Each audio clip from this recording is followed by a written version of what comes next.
Buenos días, vamos a empezar las guías del día de hoy.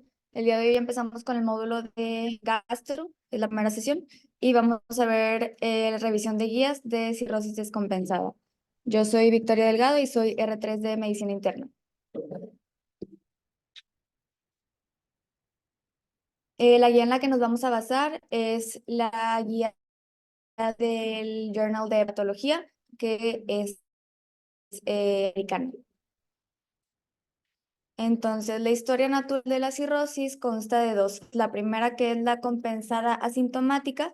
En esta fase, los pacientes normalmente tienen buena calidad de vida y es donde no hay hipertensión portal o está bien controlada.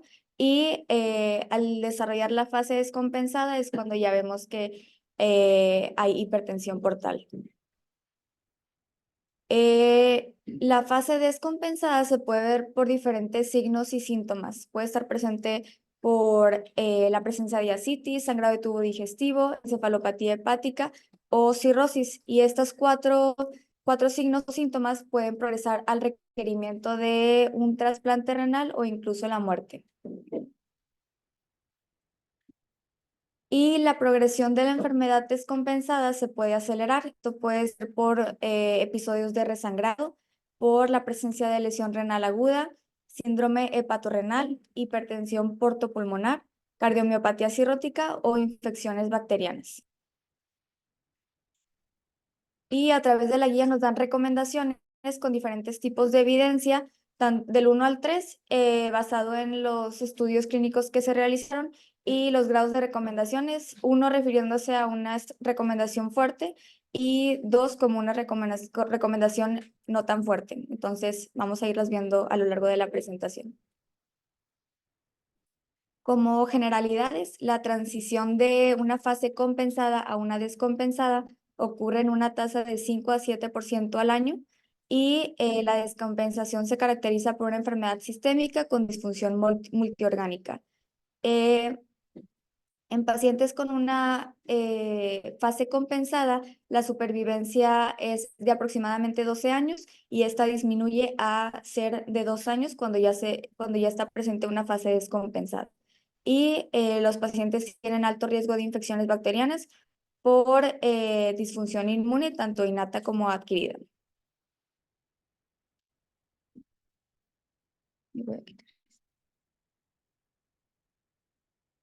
Y en esta figura podemos ver la evolución de la cirrosis.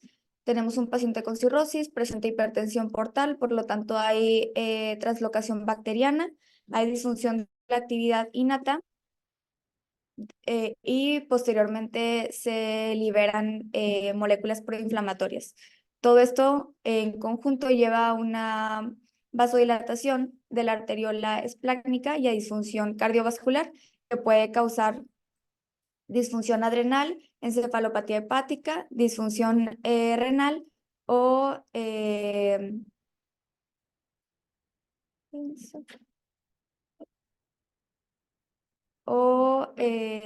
síndrome hepatopulmonar.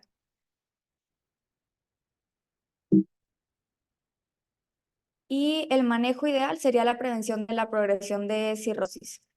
Idealmente sería bueno un tratamiento definitivo para la cirrosis que se centrará principalmente en alteraciones patológicas dentro del hígado con el objetivo de restaurar la integridad de la arquitectura hepática. Sin embargo, este tratamiento no existe en la actualidad.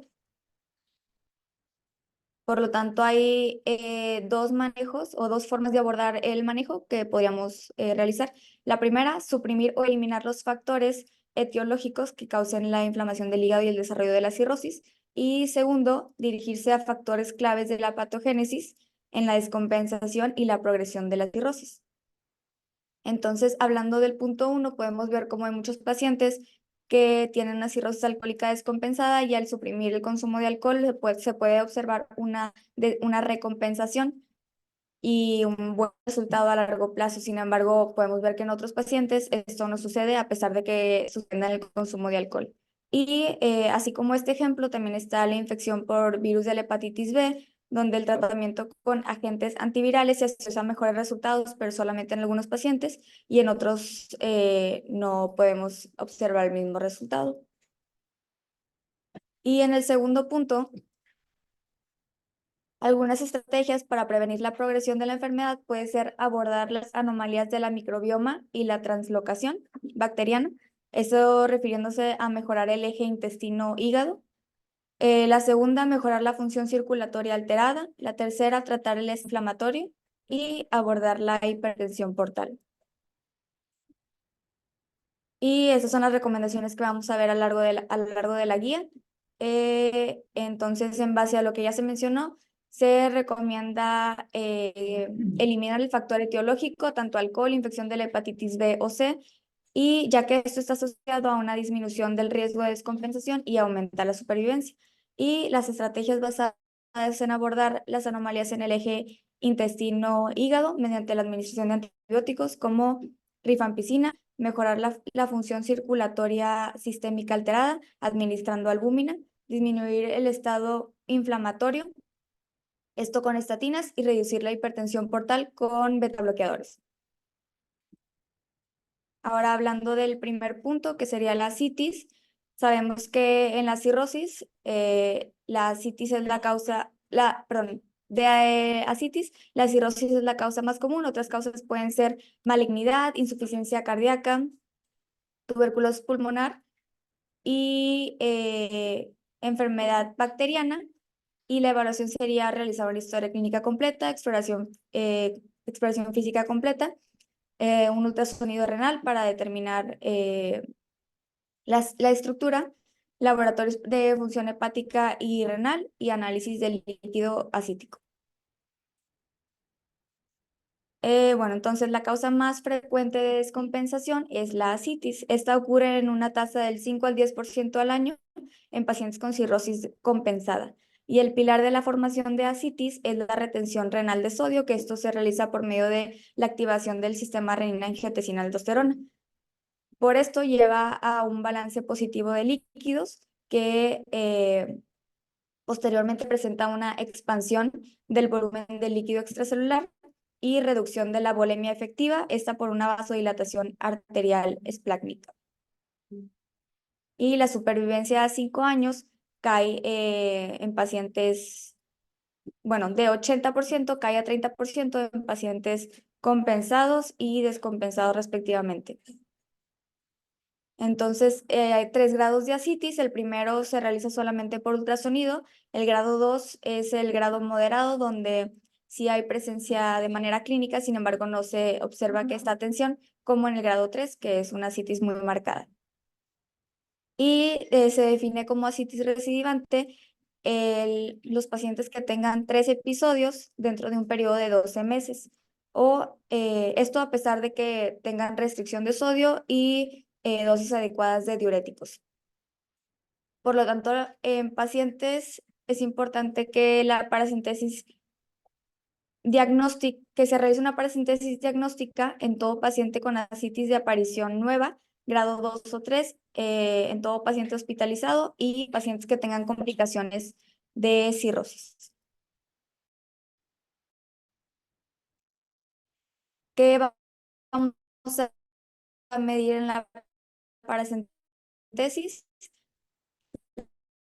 Cuenta de neutrófilos, las proteínas totales, los concentraciones totales. En la guía reportan que un valor menor a 1.5 está relacionado con un alto riesgo de desarrollar ascitis. Y se define como como PB, que es la peritonitis bacteriana espontánea, una cuenta mayor a 250 células por microlitro. En casos donde la causa sea indeterminada, se puede medir el gradiente albúmina sérica ascitis, donde un valor mayor a 1.1 gramos por decilitro representa hipertensión portal en el 97% de los pacientes. Entonces, la recomendación es realizar una paracentesis diagnóstica en todo paciente con ascitis grado 2 o 3 de nueva aparición u hospitalización por empeoramiento de ascitis o complicaciones de la cirrosis.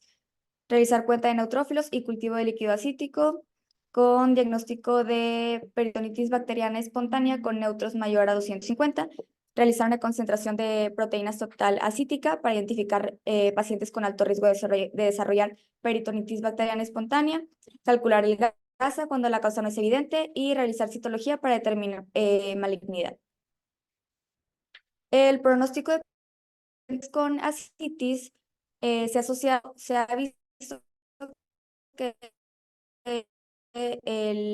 la presencia de ascitis se asocia con un mal pico. Su mortalidad de 1 a 2 años es del 40%, y hay predictores que son en mortalidad en cirrosis con ascitis.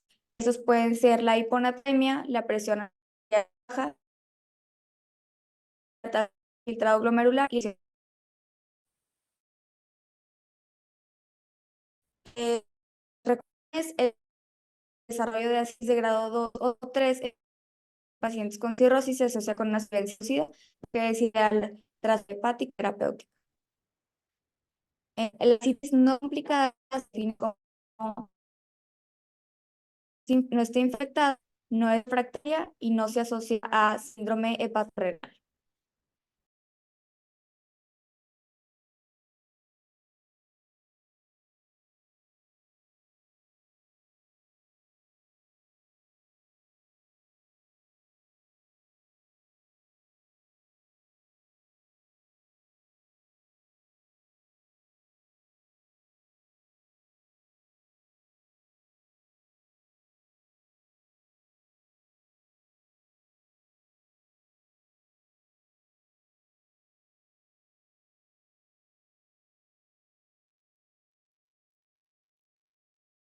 Eh, eh, el balance negativo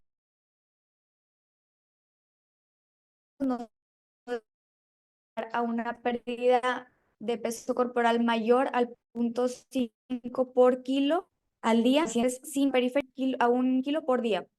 Esto para evitar una contracción del volumen plasmático que puede llevar a insuficiencia renal e hiponatremia.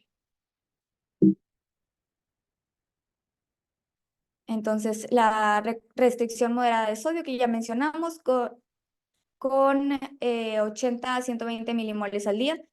Dietas con poco sodio, que son menores a 40 milimoles al día, deben evitarse porque favorecen complicaciones inducidas por diuréticos y no se recomienda el reposo absoluto.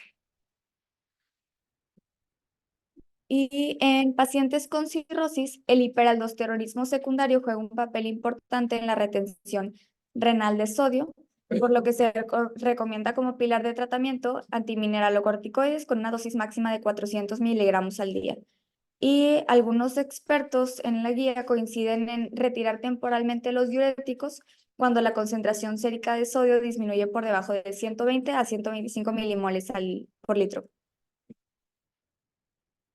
Sabemos que la terapia con diuréticos puede llevar a algunas complicaciones. Por ejemplo, en los diuréticos de ASA hay reducciones rápidas en el volumen de líquido extracelular, hay depresión de potasio y magnesio e hiponatremia. Y con los antimineralocorticoides es lo opuesto, hay hipernatremia y ginecomastia. En pacientes con calambres musculares, estos pueden ser pacientes que reciben terapia con diuréticos, la calidad de vida sí les afecta, por lo que la infusión con albúmina puede ser muy benéfico. Y recomendaciones: el primer episodio de ascitis grado 2 debe recibir primero antimineralocorticoides, empezando con 100, de 100 en 100, y aumentar de dosis cada 72 horas, con una dosis máxima de 400 miligramos al día. Si no hay respuesta, con dosis menores. Pacientes que no respondan con mineralocorticoides, se debe de agregar furosemida, 40 miligramos al día, como una dosis máxima de 160 miligramos al día. Y ascitis persistente o recurrente, la combinación de antimineralocorticoides con furosemida. Se puede administrar torasemida en pacientes que tienen poca respuesta con furosemida. Y la pérdida máxima de peso durante terapia con diuréticos, que ya se mencionó, 0.5 kilos al día en pacientes sin edema y 1 kilo al día en pacientes con edema. Es importante corregir las patologías previas a inicio de diuréticos, como la hemorragia gastrointestinal, alteraciones renales, encefalopatía hepática, hiponatremia y alteraciones en la concentración de sodio. Y muy importante recalcar esto, sobre todo que lo vemos muy constantemente, no iniciar el tratamiento con diuréticos en pacientes con encefalopatía hepática.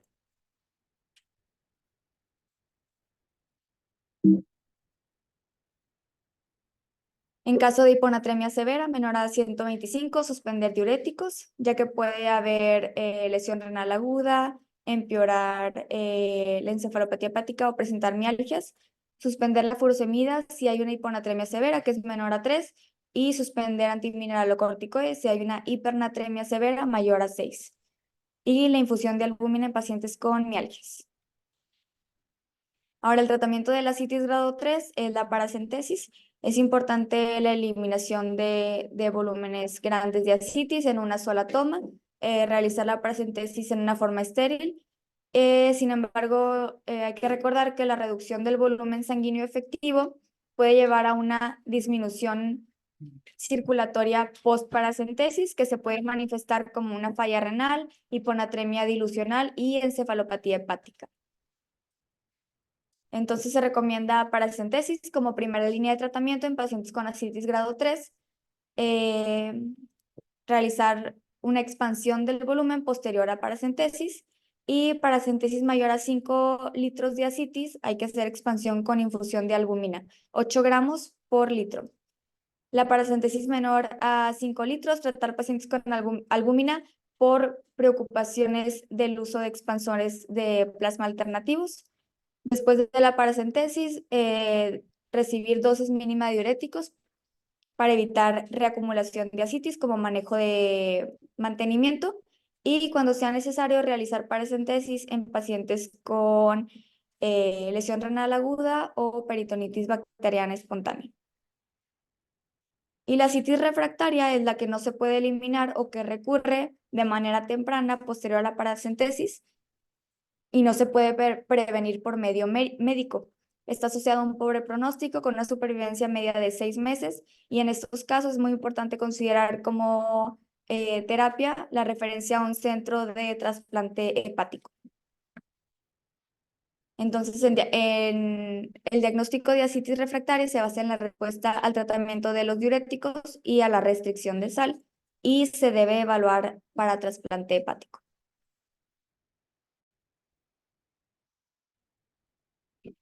El manejo de la ascitis refractaria que ya mencionamos, es importante la paracentesis. En este caso ya suspender diuréticos, ya que no vemos respuesta.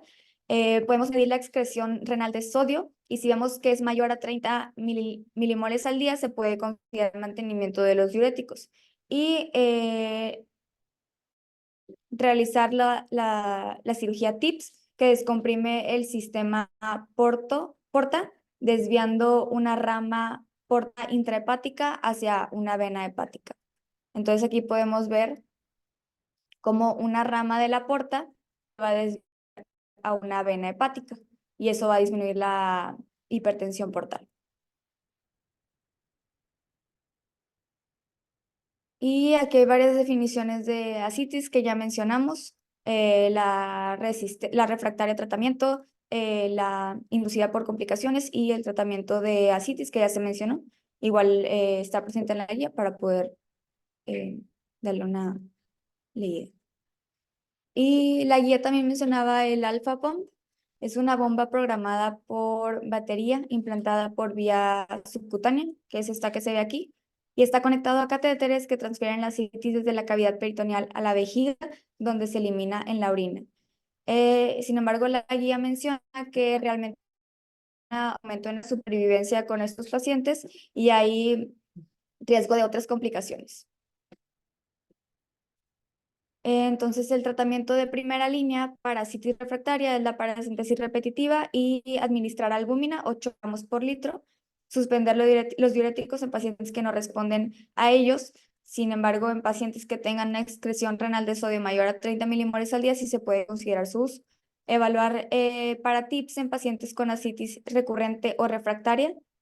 Y se recomienda TIPS en pacientes con ascitis recurrente porque aumenta la supervivencia y en la ascitis refractaria mejora el control de la ascitis. Después de la inserción de TIPS es importante continuar con los diuréticos y la restricción de sal hasta que se resuelva la ascitis. Y en algunos casos no se recomienda este procedimiento, como por ejemplo en pacientes con bilirrubinas séricas mayor a 3, plaquetas menor a 75.000, encefalopatía hepática grado 2 o 3, grado 2 o encefalopatía hepática crónica, infección activa concomitante, insuficiencia renal progresiva, disfunción sistólica o diastólica e hipertensión pulmonar.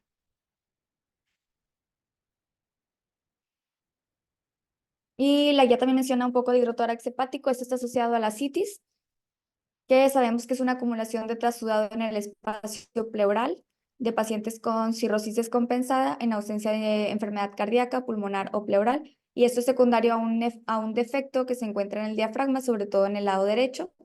La citis se mueve hacia el espacio pleural debido a la presión intratorácica negativa inducida por la inspiración y tiene un pobre pronóstico con supervivencia media de 8 a 12 meses. Para realizar el diagnóstico se requiere una toracocentesis para descartar infección y medir el contenido de proteínas en el no complicado. Y gradiente de albúmina entre el suero y albúmina pleural es mayor a 1.1 gramos por decilitro. Y la presencia y extensión de estos defectos diafragmáticos se pueden evaluar por medio de resonancia magnética o ecografía Doppler color. El tratamiento del hidrotórax de primera línea sería primero tratar la citis con diuréticos y paracentesis y, y-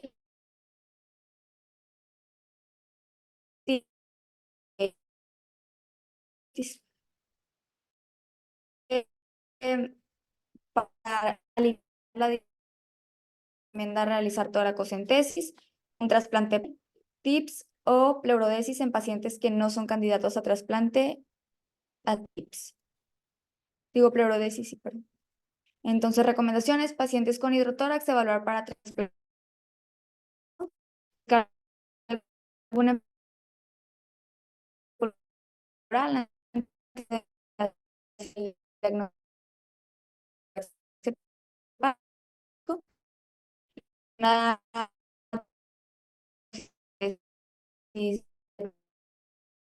diuréticos con la línea. La cosenterapéutica puede ir a la y recomiendan tipa hidrotórax séptica en pacientes sintomáticos recurrentes, pleurodesis solamente cuando eh, no son tips ni a trasplante. Tiene un pobre pronóstico, ya que tiene mayor mortalidad y morbilidad, complicaciones neurológicas y supervivencia disminuida posterior al trasplante hepático. Previamente se usaba el MEL como escala y posteriormente se realizó la incorporación de la concentración de sodio en la escala, ahora como MELTNA, para poder tener una mayor especificidad y sobre todo a supervivencia y a mortalidad, y proporciona predicciones de supervivencia más precisa en pacientes con ascitis e hiponatremia. Los pacientes cirróticos pueden tener tanto hiponatremia hipovolémica como hipervolémica, aunque sabemos que por la presencia de ascitis y edema, lo más común es que presenten la hipervolémica. Entonces, la hiponatremia hipervolémica se caracteriza por expansión de líquido extracelular con ascitis y edema. Las causas pueden ser exceso de fluidos hipotónicos o secundaria complicaciones de cirrosis que conducen a un empeoramiento de la volemia efectiva. Y la hiponatremia hipovolémica se caracteriza por ausencia de ascitis y edema. Como manejo, la hiponatremia hipovolémica requiere de expansión del volumen plasmático con solución salina y corrección del factor causante, y la hipervolémica requiere de un balance hídrico negativo, esto con restricción de líquidos para evitar mayor disminución de los volúmenes séricos de sodio. Y es importante recordar que el sodio no debe aumentar más de 8 milimoles al día. Sabemos que puede ser de 8 a 10, pero la guía mencionaba que no sea más de 8. Y como otro tratamiento, hablaban de los baptanes. Estos son antagonistas selectivos de los receptores B2 de arginina vasopresina. Están presentes, bueno, actúan en las células principales de los conductos colectores y mejoran la excreción de agua libre de solutos. Sin embargo, la seguridad de estos medicamentos solamente se ha visto a corto plazo, en semanas a un mes, no tanto a largo plazo.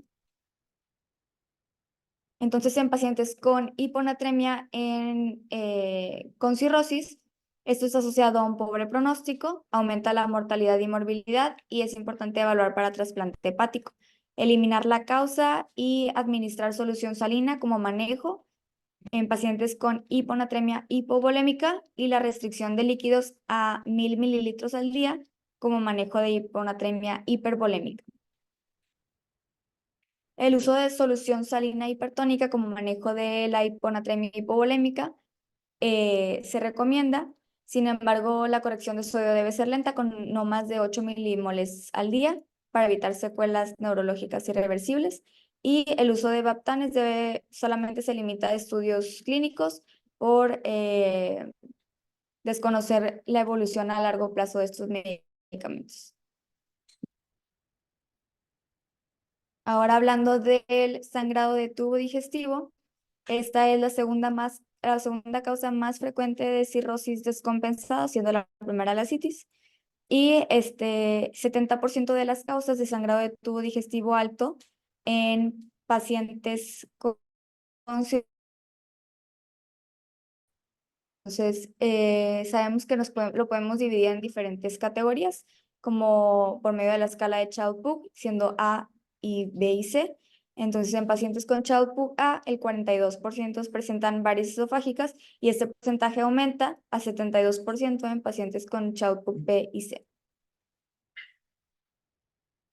Cuando se desarrolla la descompensación en pacientes sin varices en endoscopía previa, o en tamizaje en pacientes compensados, es importante repetir endoscopía por el riesgo de desarrollo de varices, por empeoramiento de la hipertensión portal y por la disfunción hepática.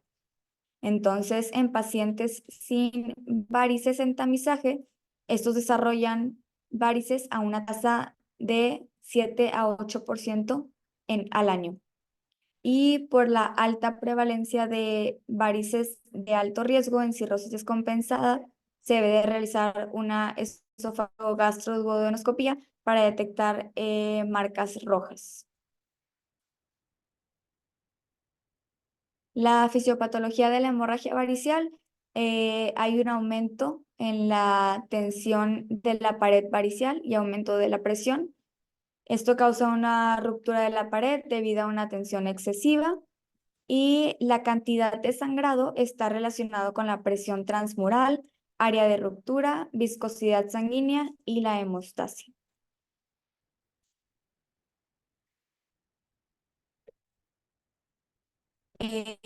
Por el alto riesgo de complicaciones, al desarrollar la descompensación, se debe realizar una esófago-gastroduodenoscopía en busca de varices y en pacientes sin varices, en la endoscopía de tamizaje, en las que persiste el factor etiológico y continúa el estado de descompensación, se debe repetir como tamizaje una endoscopía cada año.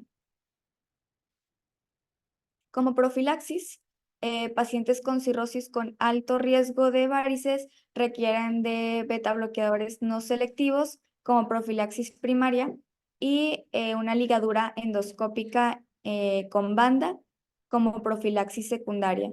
Ambos tratamientos son igual de efectivos y la guía menciona que solamente administrar uno de los tratamientos es menos efectivo que dar los dos en conjunto.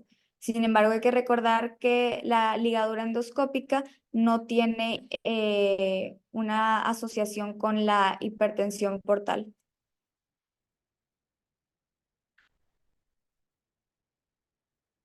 Entonces, propanolol y nadolol son algunos de los ejemplos de beta bloqueadores no selectivos. Estos actúan sobre la hipertensión portal porque reducen el gasto cardíaco y el flujo sanguíneo esplácnico.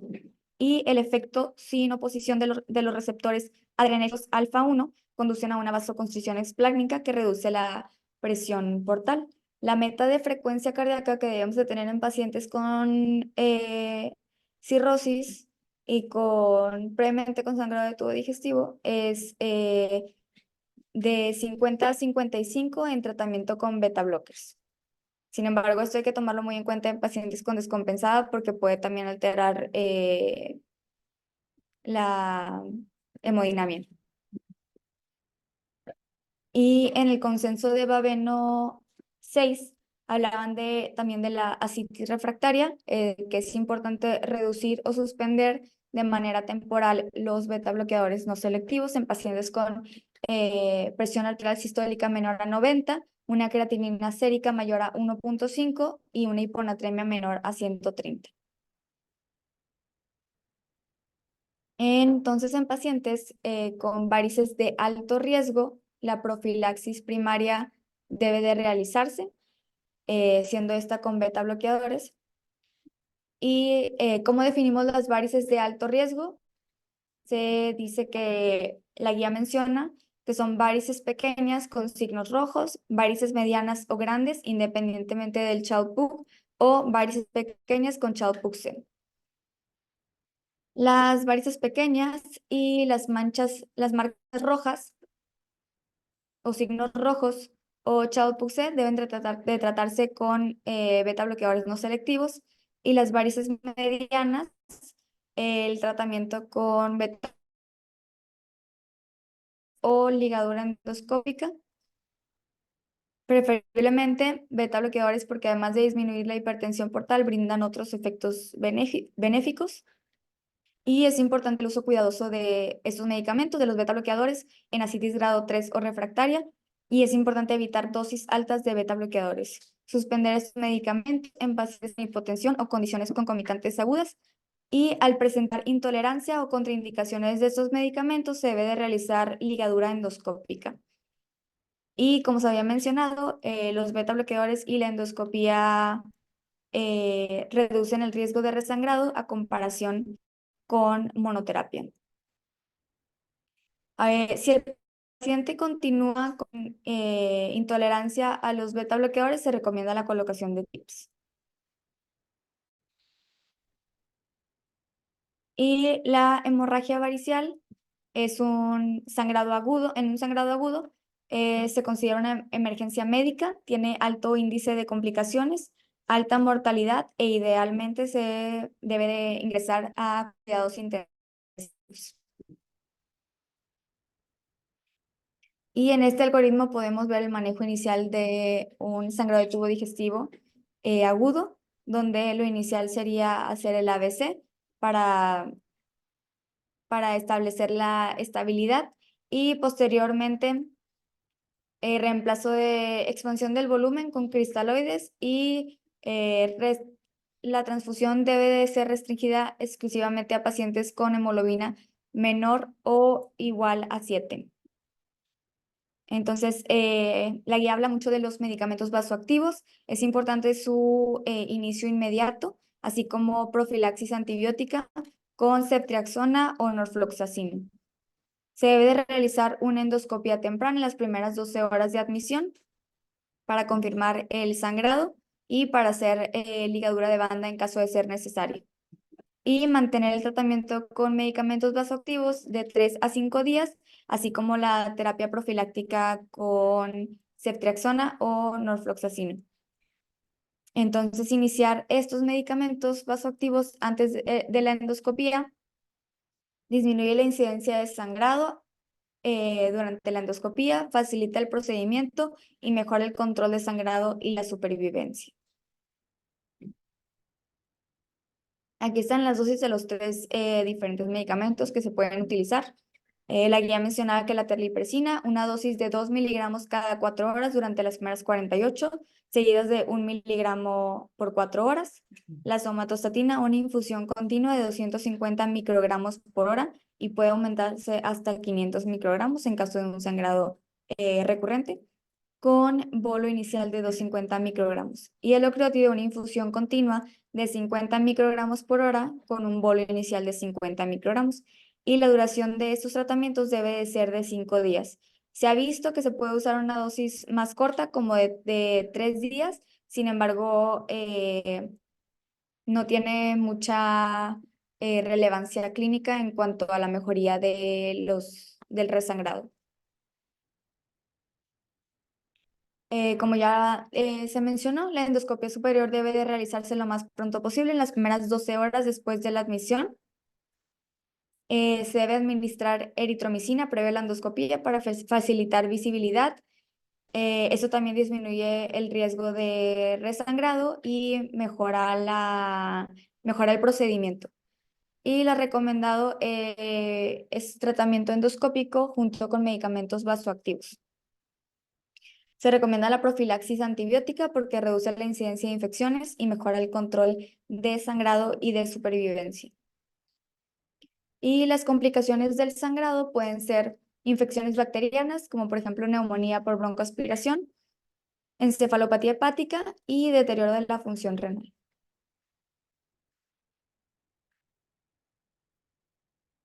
Para el manejo de las complicaciones, la ceftriaxona es el tratamiento ideal, 1 gramo cada 24 horas por 7 días. Este es el de elección, así como una reposición adecuada de líquidos y electrolitos, evitar medicamentos nefrotóxicos para evitar una lesión renal aguda y administrar lactulosa en pacientes con encefalopatía hepática. También se puede usar como alternativa el taponamiento con balón. Esto debe usarse en casos solamente de sangrado masivo y se usa como una terapia puente temporal hasta que se pueda instaurar el tratamiento definitivo. Se usa por un máximo de 24 horas, preferible que se coloque en cuidados intensivos y se mantenga la vigilancia ahí. Y al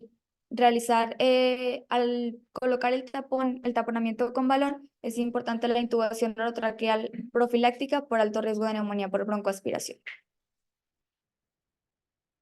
Entonces la guía nos menciona que la hemorragia gastrointestinal aguda, ya sea varicial o ulcerosa, tiene una alta incidencia de... la reposición de volumen debe iniciarse rápidamente para restaurar y mantener la estabilidad hemodinámica. El límite de transfusión es menor a 7 gramos por decilitro de hemoglobina, con un objetivo de hemoglobina de 7 a 9 gramos por decilitro. Y la antibiótico terapia profiláctica en pacientes con sangrado gastrointestinal agudo reduce infecciones y mejora el control del sangrado y la supervivencia. Y el antibiótico que se recomienda es ceftriaxona por 7 días.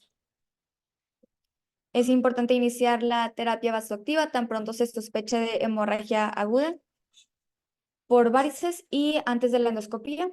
Y se puede usar terlipresina, somatostatina o ocreotide por 3 a 5 días. La ligadura varicial se debe realizar en el mismo procedimiento de la endoscopía. Administrar eritromicina preendoscópica en ausencia de contraindicaciones, como sería el QT largo, ya que aumenta la visibilidad y mejora y disminuye las complicaciones del procedimiento. Y combinación de la terapia vasectiva y ligadura es la primera opción terapéutica. Del 10 al 15% de los pacientes que tienen hemorragia persistente o resangrado temprano, a pesar del tratamiento con fármacos vasoactivos, más ligadura de varices y antibióticos profilácticos, se debe de recomendar TIPS.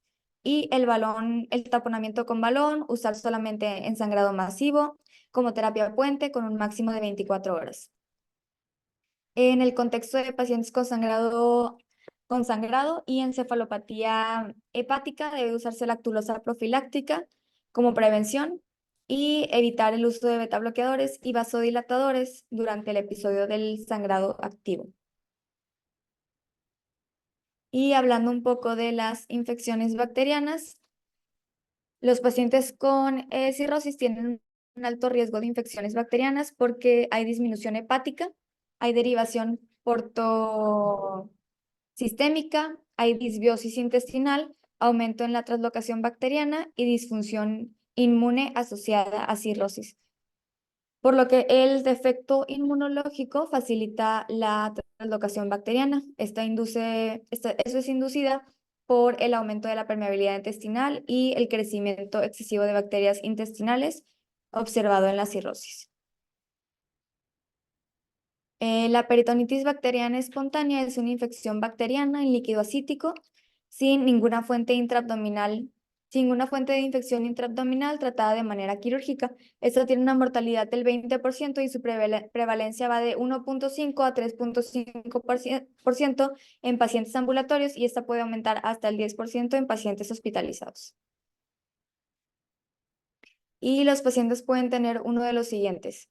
Pueden tener síntomas o signos de peritonitis como abdomen agudo, dolor abdominal, vómito, diarrea. Pueden tener signos de inflamación sistémica como leucocitosis, leucopenia, taquicardia, taquipnea, hipotensión y empeoramiento de la función hepática, sobre todo por laboratorios. Pueden presentar también encefalopatía hepática, choque, falla renal y sangrado gastrointestinal. Y es importante recordar que con los pacientes ambulatorios, estos pueden ser asintomáticos. Normalmente estos signos y síntomas que se presentan son en pacientes hospitalizados. El diagnóstico se realiza por una paracentesis y normalmente la infección peritoneal causa una reacción inflamatoria que aumenta el número de neutrófilos en el líquido acítico. Normalmente cuando tomamos la paracentesis, que tomamos las diferentes muestras, una de ellas es para el cultivo y el cultivo en ascitis puede ser negativo en el 60% de los pacientes con manifestaciones subjetivas de peritonitis bacteriana espontánea y con aumento en la cuenta de neutrófilos. El estándar de oro para cuenta de neutrófilos en líquido acítico es microscopía manual.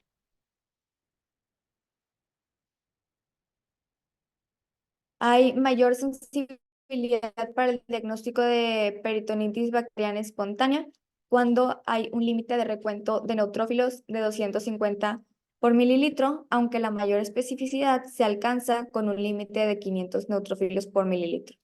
Y la bacteria citis es cuando hay un cultivo positivo, pero hay un recuento de neutrófilos acíticos normal que sea menor a 250. Y esta puede representar el primer paso en el desarrollo de peritonitis bacteriana espontánea. La peritonitis bacteriana fúngica es rara, se presenta en menos del 5% de los casos y tiene un peor pronóstico. Y como recomendaciones, la paracentesis diagnóstica debe de realizarse en todo paciente hospitalizado con cirrosis y ascitis, realizar en sangrado de tubo digestivo, en choque, fiebre o datos de inflamación sistémica.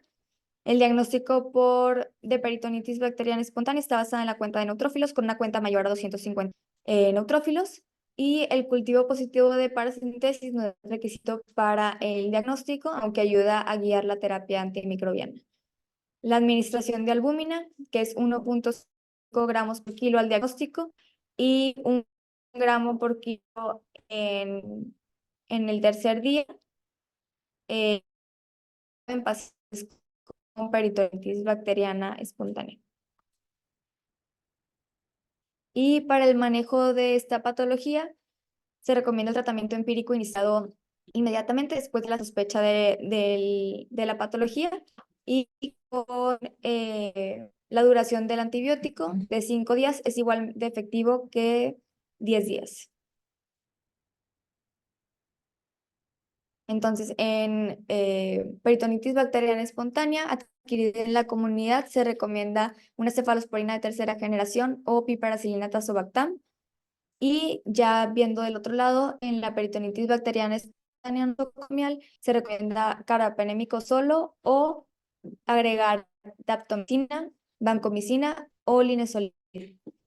Y si hay una alta presencia de MDR,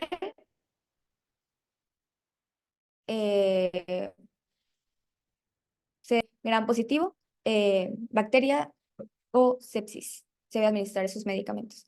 Entonces ya con esto podemos guiarnos también con la terapia empírica que vamos a administrar. Y la profilaxis de la peritonitis bacteriana espontánea. El riesgo de desarrollar resistencia es muy alto, por lo que el uso de antibióticos profilácticos debe ser restringido a pacientes con alto riesgo.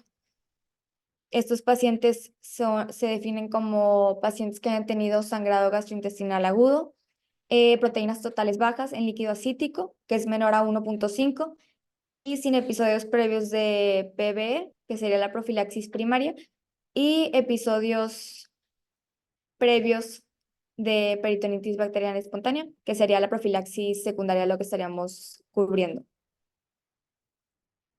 Y como recomendaciones, la profilaxis primaria con orfloxacino, 400 miligramos al día, en pacientes con Child-Pugh mayor o igual a 9, y que sería un grado B, y albúmina sérica mayor o igual a 3 miligramos por decilitro, y proteínas en líquido acítico menores a 15 gramos por litro. Y este antibiótico debe suspenderse en pacientes que presentan mejoría clínica y resolución de la citis. Y eso es todo de la guía. No sé si hay alguna duda o pregunta. Hola, ¿qué tal? Buenos días. Habla Francisco Sánchez. Hola. Sí, Hola, doctor. doctor, sí lo escuchamos. Perdón. Sí, la verdad es que es muy complicado poder hablar de todas las complicaciones que se desarrollan en los pacientes con cirrosis hepática, pero me gustaría solamente hacer dos o tres comentarios. El primero es en relación a el tratamiento de algunos de los factores en los que sí podemos incidir. Me refiero en cuanto a la causa. En el caso de la hepatitis B y de la hepatitis C, con los nuevos tratamientos, en B básicamente siguen siendo entecavir y tenofovir. Y en el caso de la cirrosis hepática por virus de la hepatitis C, el uso de los nuevos medicamentos antivirales directos, fundamentalmente basados en sofosbuvir, sobre todo sofosbuvir, velpatasvir, sí podemos revertir la posibilidad de que alguien tenga complicaciones. Incluso en los pacientes que están en la lista de espera, el hecho de que les demos tratamiento antiviral puede ayudarnos en que quitemos a la tercera parte de ellos de la lista de trasplante hepático por compensación, por recompensación de la fisiopatología y de la enfermedad como tal. Y el otro concepto que me gustaría comentar es el cambio con respecto al tipo de beta bloqueantes que podemos utilizar. Carvedilol bueno, se ha demostrado, sobre todo en los estudios realizados por la Clínica de Barcelona, que podemos evitar que el paciente evolucione de una cirrosis hepática compensada a una cirrosis hepática descompensada. Esto fue difícil de poderlo demostrar, si bien es cierto que actualmente el que está más fácilmente disponible es el propranolol.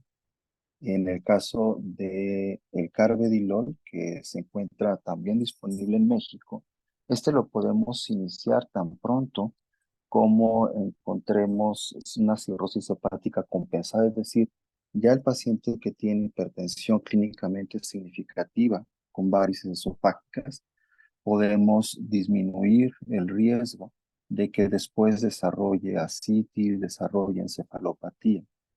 Y esto es con carvedilol a dosis más o menos de 12.5 al día. Se pueden utilizar dosis divididas para que sea más fácil tolerar el medicamento. Y con esto podemos evitar que el paciente pase de una cirrosis hepática compensada a una cirrosis hepática descompensada. La verdad, muchas felicidades a la doctora porque poder tratar todas las complicaciones relacionadas a la cirrosis es algo muy, muy complejo. Pero la verdad es que, bueno, las guías que estamos revisando son las del 2018. Ha habido algunos cambios significativos, los cuales podríamos tener mucho tiempo, incluso no solamente una sesión, sino varias sesiones, para poder revisar cada uno de los avances y del cambio de los conceptos. Pero sí me gustaría, al menos en esta ocasión, hablar de esos dos grandes cambios. El carvedilol sí puede ayudarnos a disminuir la posibilidad de descompensación en un paciente que ya sabemos que es cirrótico y tiene hipertensión portal significativa, básicamente por el desarrollo de varices esofágicas. Desde ahí podemos empezar a intentar disminuir la posibilidad de que se descompense. Y el otro, el de no se nos olvide tratar al paciente que tiene infección por virus B, por virus C. El tratamiento por virus B será de manera indefinida para poder obtener las metas, y eso pues es muy bien tolerado también, tal como les comento, ya sea tenofovir o bien entecavir, dependiendo de lo que tengamos. Y el otro concepto es que el tratamiento para virus C, a pesar de que estemos en un contexto económico difícil, al menos los tratamientos se encuentran disponibles de manera gratuita en los capacits. Censida tomó esta iniciativa junto con la Secretaría de Salud, y en caso de que encontremos un paciente que tiene virus de hepatitis C sin recursos, lo podemos referir a Censida y a cualquiera de los capacits. El tratamiento estándar es de 3 meses, con lo cual ellos se lo pueden otorgar sin mayor problema. Básicamente esos dos comentarios, y muchas felicidades a la doctora. La verdad es que es muy complicado revisar todo, y ya tendremos tiempo durante este mes de conversar acerca de cambios en esta serie de conceptos que se manejan en la guía del 18. Hola Vicky, yo tengo una pregunta. Mencionabas del Alpha Pump, ¿esa está disponible en México? Y si está disponible, ¿sabes más o menos qué costo tiene? Muchas gracias, doctor. Creo que no está disponible en México, doctora, y realmente lo mencionaban como una posibilidad, pero no la recomendaban como tal por el hecho de que no tienen gran significancia en cuanto a mejorar la supervivencia, y sobre todo que sí se asociaba a complicaciones como lesión renal aguda e hiponatremia. Sí, Muchas Caro, gracias. sí, Caro, me temo que aún no la tenemos disponible de manera abierta en México, y efectivamente son muy poquitos los pacientes los cuales se podrían beneficiar, y que la relación costo-beneficio nos permita utilizarlo en donde sea posible. Gracias, doctor. Gracias, Vicky. Sí, sí, como entendí la parte de que no mejora o no disminuye la mortalidad, pero me imagino que la calidad de vida, ¿saben si hay estudios de calidad de vida? Porque se ha de ser más cómodo para el paciente, pues no tener que estarse sometiendo a paracentesis de repetición, aunque bueno, pues también ahí está como efecto colateral o riesgo, la lesión renal, la hiponatremia, etcétera. Pero bueno, me pareció muy interesante, es que es algo que nunca había escuchado. Muchísimas gracias a ambos y muchas felicidades, Vicky. Muy buena tu presentación.